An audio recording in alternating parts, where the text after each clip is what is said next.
So we can see from down here that that soffit's been pushed up quite a bit. We're going to go up and get a closer look.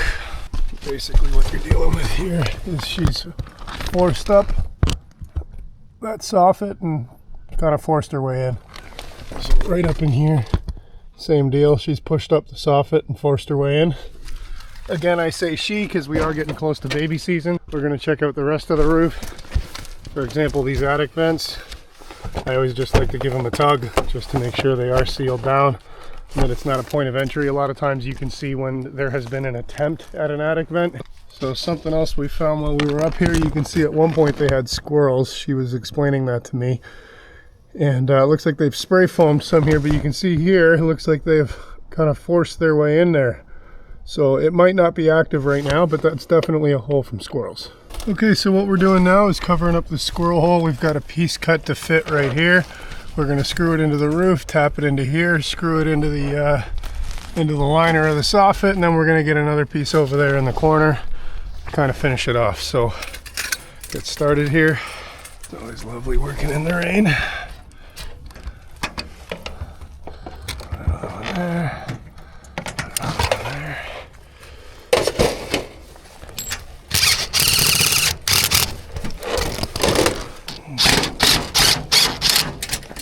So this is what we're looking at. This is nice and tight. Squirrel door right there. Yeah, nice and solid all the way across. Moving on to the intersection.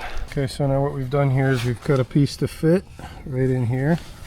All right, what we're doing is we're putting a door here to get the animal up out of that hole. We've cut it to fit and make its way underneath the trough. It's nice and solid. What we're doing here is we're cutting this piece to fit right in the front here. When it's done, we're going to have some prongs to actually mount right into the wall, and then we'll cut to fit the door. Okay, so how this is going to kind of look as a finished product, you can see this has been cut into fit. These are going to be mounted to the wall. This is going to chase up the soffit a little bit. We're going to have our corners wired right in. Okay, so hopefully we're going to get a decent shot of this here. We're going to mount our bottom piece down, tack our corners in.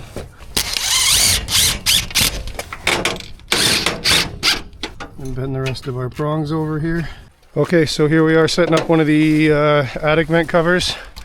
We're just going to get our caulking on all four sides there. It's a pretty standard play, but there are 8 of these to cover today.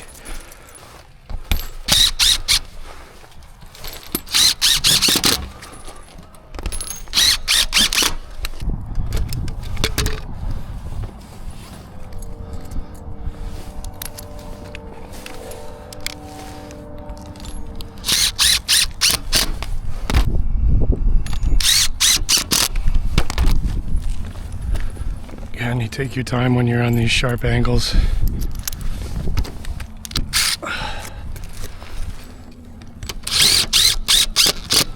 There we go. Okay, so we got a plumbing vent here we're going to tack in for these guys. We got our 2 pieces. Just to get one piece out of hand quickly, we're going to tack this down on top. Bust this right in so no chipmunks, birds, squirrels, raccoons, nothing can whittle away at the top of that. Okay, that's nice and solid. Take this piece here, not only to cover the rubber part at the bottom, but to actually mount this whole thing right down onto the roof. I like to come up about 1 inch above the base of the stack.